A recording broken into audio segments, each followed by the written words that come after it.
You're listening to the Pre-Hospital Care podcast on the Medics Academy Network. Welcome back to the podcast. I'm here with High Adventure Healthcare, Laura Hall, who's one of the co-authors of High Adventure Healthcare, and we're going to dissect another one of her fantastic blog posts for the podcast. Laura, welcome to the podcast. Thank you so much, Owen. I'm so excited to be here. It's fantastic to have you. So today we're going to look at building resiliency in responders, and it's a fantastic piece, Laura. You really denote just some of the fundamental tenets of long-term resiliency, but also some of the red flags and also some of the mitigation strategies. The 333 protocol, the stress continuum, and just an acknowledgement of burnout in a practitioner.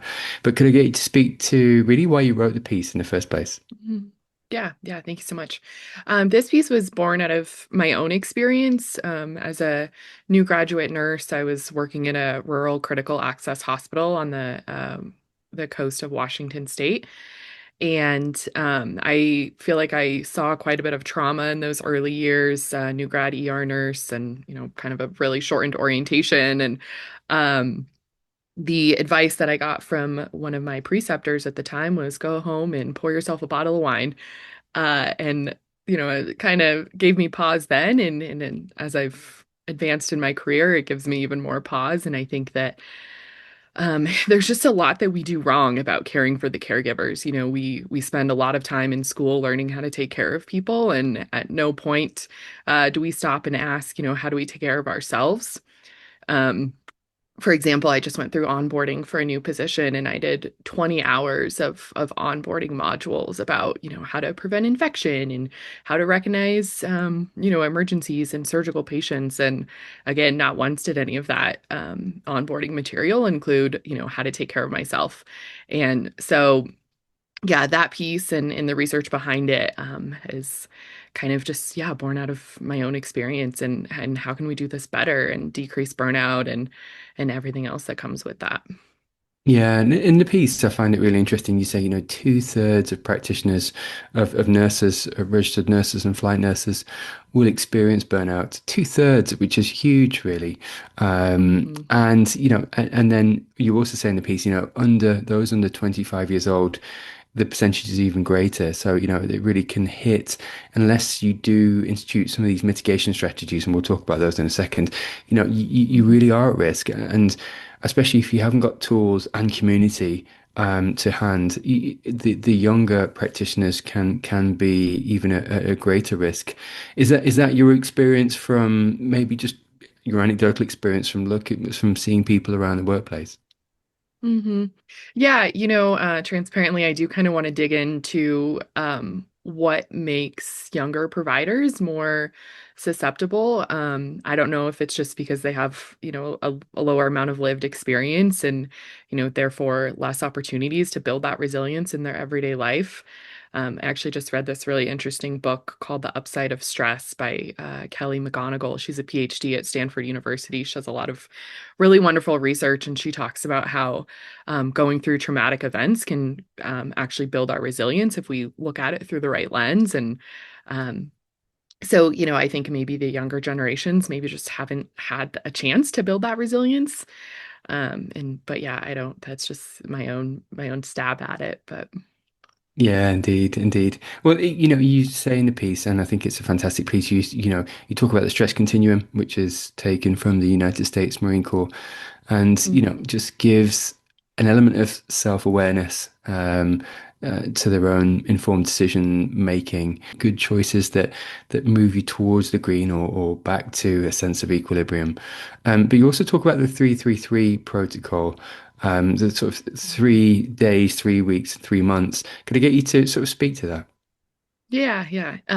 So these are resources that were developed by the Responder Alliance, which is an organization here in the United States that supports mainly search and rescue and ski patrol and avalanche forecasting industries. I actually originally heard about them because skiing is kind of my main sport, and I'd kind of been hearing whisperings of this. The woman who started it is a raft guide turned nurse practitioner, so super fun story there with Laura McGladrey as the founder of Responder Alliance. But um, So I started seeing how ski patrol and avalanche forecasting were seemingly doing a better job of taking care of their people uh, than hospitals were. Um, so the stress continuum, it's adapted from the military. The Marines and the United States Navy use this to determine operational readiness for their soldiers. And the Responder Alliance took this and adapted it again for use in search and rescue and ski patrol and avalanche forecasting. Um, and that essentially just asks, how are you doing in your stress? What are where are you on this stress continuum? Are you green? Are you yellow? Are you ready to go to work? Do you maybe need a moment? And then the 333 protocol it just standardizes the follow-up after traumatic events. So at least here in the United States, one of the things that we do often is these critical incident stress debriefings.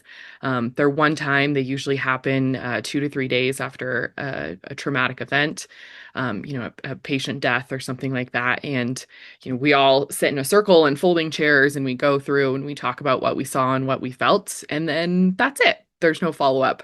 And the research behind trauma and stress actually shows us that that's kind of the worst time to do stuff like that. We're all still in this shell shock state of mind.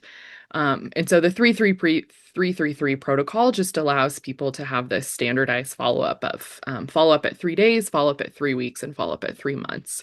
Um, so that's something that I've actually implemented within my own friends and my own colleagues is when I see them, going through something traumatic, be it in their personal life or their work. I just make a note on my calendar, follow up with so and so, follow up with so and so, and just to make sure that they're doing okay as they start to kind of integrate that traumatic experience into their being. Yeah, indeed. No, indeed. And you say it in a piece, and I think it's really important to double click on it actually and expand on it, which is community and the power of peer support. Like you said, just checking up on your colleagues, whether they feel like they need it or not, actually, because often the realization and the revelation is that actually it's only once you've spoken and maybe to maybe really divulge some transparent information that you realize the weight of what you're carrying around, and it's only when in confidence you've spoken to peer support, and it's empirically proven as well that peer support, you have that enduring underlying rapport and relationships, so that it is easier just to be honest with a colleague, and you really do know that in the piece, just to get the support that you need and or deserve. Could I get you to speak to any kind of post-blog reflections you've had, or whether it's really resonated? It certainly resonated with me as I read it. Could I get you to speak to any reflections or feedback you've had on the piece? Yeah. I think that, this piece was one of our more popular ones, and I think it's because people are interested in talking about this more. Um, as providers in emergency medicine or even ski patrol and search and rescue, we're usually not wonderful about talking about our feelings. I think that that's what is so wonderful about that stress continuum is you can just say, "Hey, I'm in the orange, I'm in the yellow, I'm in the green," and you don't need to talk about exactly what that means. It's this common language amongst people that don't really like the fluffy side of their feelings. So I think that that's super important just to see that this was popular and people do want to learn about it more. Personally speaking, my post piece reflections are this is actually I am currently in the final stages of applying to graduate school, with this being kind of my research focus is psychological first aid and building resilience and stress responses. So super excited for yeah what this means for me personally and professionally. Yeah, indeed, indeed. And just before you hear the piece, and it's a fantastic piece, you'll hear it in AI format, surely. To your point around the debrief, and maybe sometimes the debrief not reaching into the psychological, and it's not necessarily proven that the debrief does offset or mitigate psychological issues, because to your point, they can be enduring, and 3 weeks after, or indeed 3 months after, or they can surface when you're not necessarily there with colleagues. And so it is about that continuity of follow up and touching base, I think, and also signposting to other resources. And again, this is borne out in the literature. is around actually getting men to open up and talk, because men are historically and characteristically really poor at opening up and actually, Mhm. you know, sometimes manifesting a lot of signs of PTSD or indeed stress and or burnout through not acknowledging that actually it's okay to talk and it's okay to not be okay, as you say in the piece, and actually confide in someone and just talk. And I think from an anecdotal perspective, I found therapy surprisingly refreshing and just releasing. And that was a real revelation to me, because I didn't think I needed it until someone else, a peer, told me to go for therapy, just to go for Mhm. counseling. And it's only when I came out of the therapy room, the counseling room, did I realize the power of the intervention and just that sharing. And I almost liken it to taking a plug and from a sink or from a bath, and just draining the water which you didn't even know you were carrying around with you in the first place. But so listen, it's a fantastic piece. It certainly resonated with me. You're just about to hear it in AI format. Laura, thanks for your time. Yeah, thanks, Owen. Okay, so let's start this deep dive in a really high stress place. If you're a first responder, a healthcare worker, you know this place. It's the moment after a call just shatters everything. I mean, Right. picture it. The chaos of a massive truck crash, teenagers involved. It's just overwhelming, a total tragedy. Or maybe it's not chaos. Maybe it's the opposite. The quiet of an NICU after you've just run a code on a baby. You did everything perfectly, but it wasn't enough. And you have to walk away from that room knowing a piece of you is still in there. And it's those moments, the big devastating ones and all the smaller ones that pile up.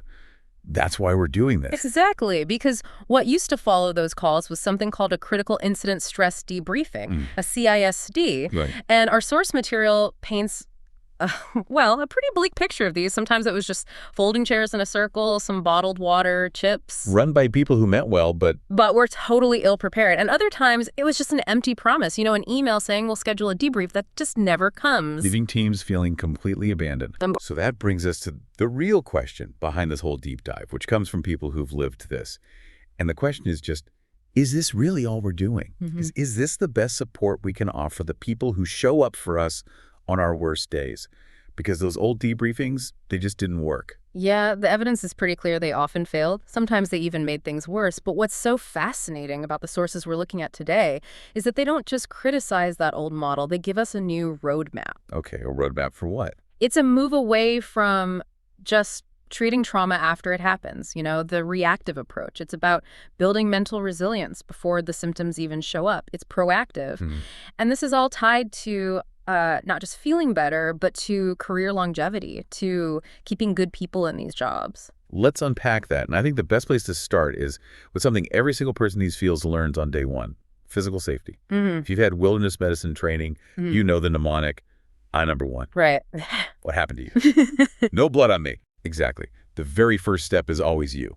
Is the scene safe? Am I going to get hit by traffic? Is a rock going to fall on me? You make sure the rescuer doesn't become another victim. It's the same logic as the flight attendant telling you to put on your own oxygen mask first. In both of those cases, the focus is physical, immediate. You can see the traffic. You can feel the lack of oxygen. It's a measurable threat. So if we prioritize that so heavily, the immediate physical self-care, where does mental health fit in? I mean, where does taking care of the internal debris field fit on that spectrum? That's the core problem, isn't it? The mental exhaustion, the cumulative stress, it's invisible. There's no siren. There's no drop in cabin pressure. Right, until it's way too late. Exactly. And now we are seeing the result. We are in the middle of a massive workforce crisis. The burnout statistics are just staggering. What are we talking about numbers-wise? Well, one data point from the American Nurses Association showed that 2/3 of nurses have experienced burnout. 2/3. Yep. And if you look at the younger ones, so caregivers under 25, that number is even greater. And that leads to people leaving. At unprecedented rates, nurses, paramedics, they're leaving the profession, which of course just puts more pressure on the people who stay. Creating that vicious cycle of depletion. It really is. And it brings up this quote from our sources. It's adapted from a fictional character, but it's so powerful. It asks, How many more times will they be able to recover pieces of themselves that this job takes? That hits hard. Because if you have to glue yourself back together after every single shift, you're eventually going to run out of pieces.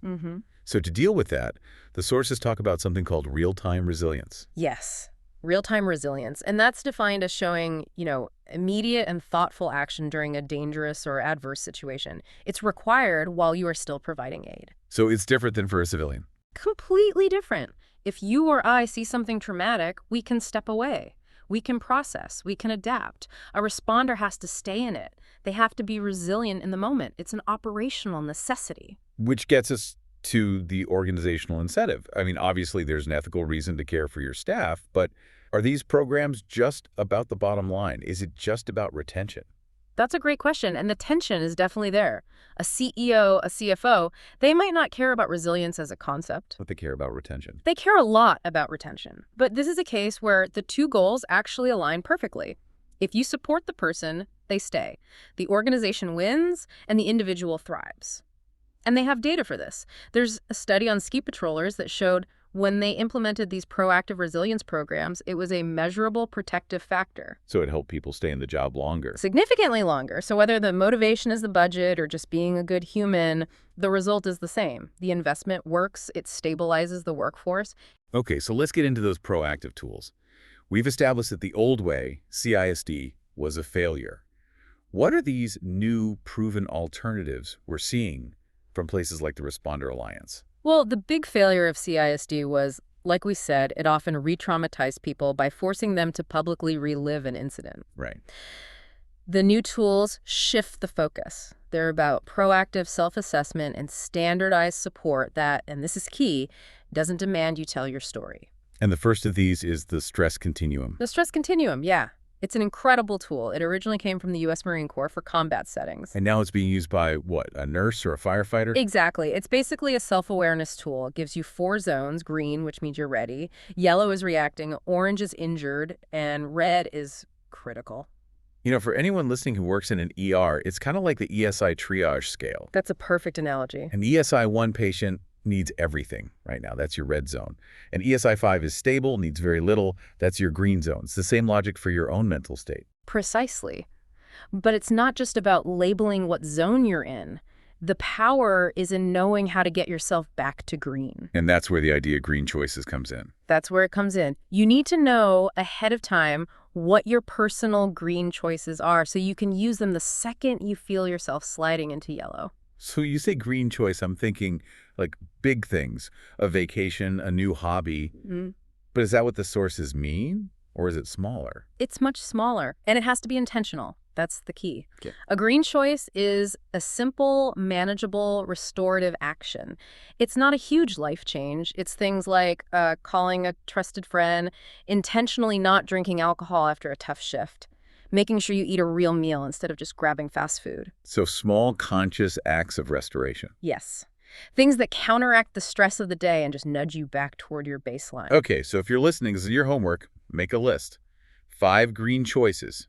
Write them down now so you have them when you need them. Yeah, don't wait until you're already in the yellow zone to try and figure it out. Got it. What's the second tool? The second tool is used after a potentially traumatic event. It's called the Incident Support Tool, or IST. An IST.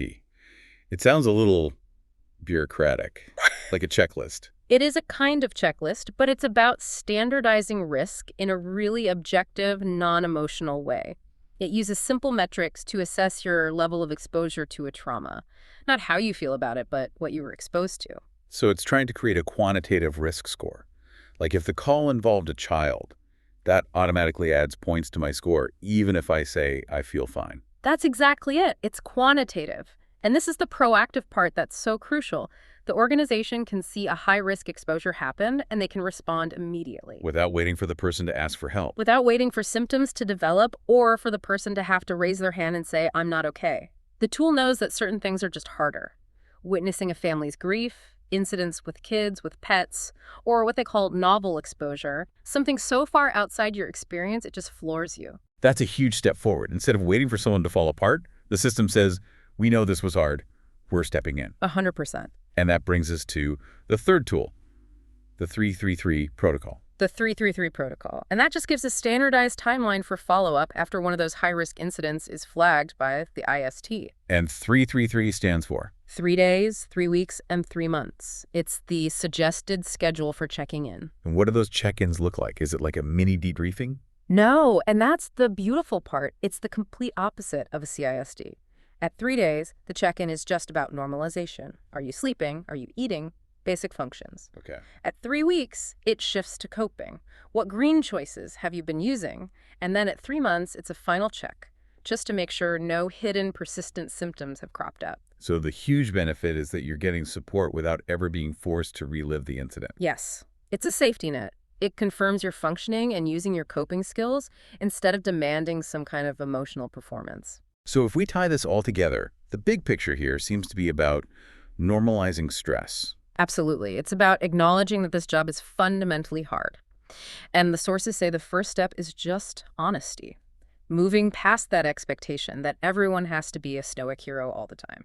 So what's the first step for people on the ground? What's the first conversational change? It's asking, how are you doing? And actually meaning it. It's creating a culture where it's okay to say that an experience was hard and that being affected by it doesn't mean you're weak. It just means you're human. Okay, so let's leave everyone with a couple of daily action items, things you can do tomorrow based on these tools. Yeah, what's that? First is the personal one we already mentioned. Ask yourself every single morning, what's a green choice I can make today? Mm-hmm. And remember, when you're in the yellow, you don't need a vacation. Mm-hmm. You just need one small intentional act to shift you back toward green. Make it small, make it happen. And the second action item is about collective support. It's about the team. If you're feeling good, if you're in the green, reach out to a coworker, a friend, and ask them this question. What's a red choice I can take off your plate today? What's a red choice? Explain that. A red choice is the highest stress, highest priority thing on their to-do list. So it could be anything. Taking a difficult call for them, doing the supply inventory they hate, finishing some paperwork. Anything. It's about seeing their burden and offering real functional help. That is resilience in action. It's a team sport. Because in the end, and this is the final thought the sources leave us with, these teams are often all they have. They're all who truly understands the hardship that comes with showing up for others on their worst days. This is a community that has to rely on that shared experience and shared support to make sure that the job doesn't take the one thing they can't afford to lose. You're listening to the Pre-Hospital Care podcast on the Medics Academy Network.